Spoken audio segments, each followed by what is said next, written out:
First Alert 5 weather.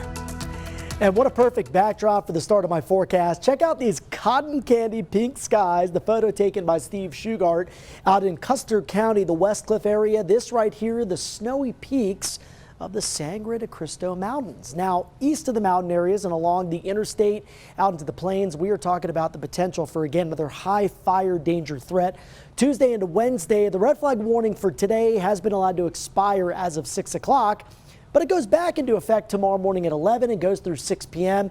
and we'll likely experience those conditions into Wednesday as well. The reason why: very low relative humidity values down into the single digits or teens.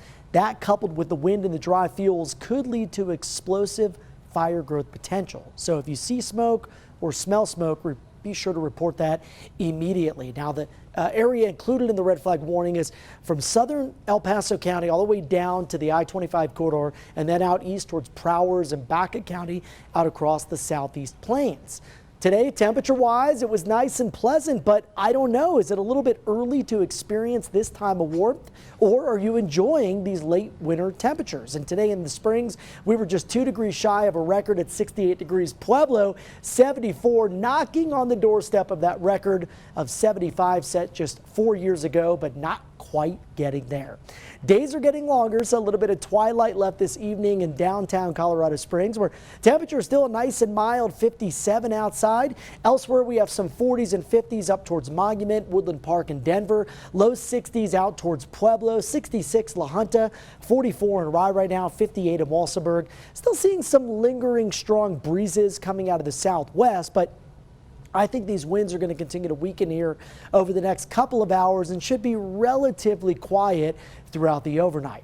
Now, as we look ahead, we are tracking the potential for a high impact storm with snow and wind, and it comes courtesy of this developing area of low pressure that is going to move into the southwest as we make our way towards the end of the week. So let's time it out with you. This is the longer range models. They aren't high res data, so keep it with a grain of salt, if you will, because I'm sure the timing is going to change over the next several days. But you can see this model is now dry through Thursday, except across the mountain areas. In fact, most of our Friday looks dry on this model, but by late Friday night and Saturday morning, we start to get some good upslope moisture, some good energy with those strong easterly winds, and that is when the snow is expected to intensify.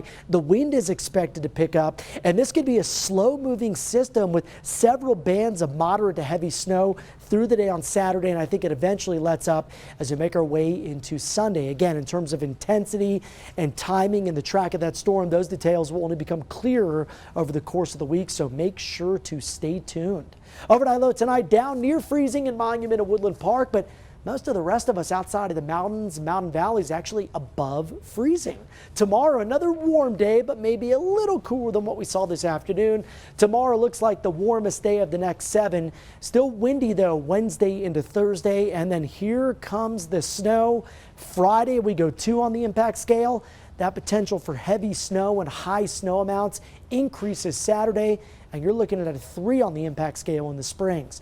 Right now in Pueblo, because of the warmer air, I'm maintaining 2s, but these numbers could go up, especially as we get more resolution with the models, more clarity over the next several days. We'll look for those changes here from the First Alert 5 Weather Center. Canyon City will be at 70 with elevated fire danger on Tuesday, but dropping down to the 40s and 30s by the end of the week and the weekend. And for Woodland Park, temperatures here nice and mild on Tuesday with some gusty winds, and then we are cooling down to the 30s, maybe even some 20s by the upcoming weekend. Elizabeth?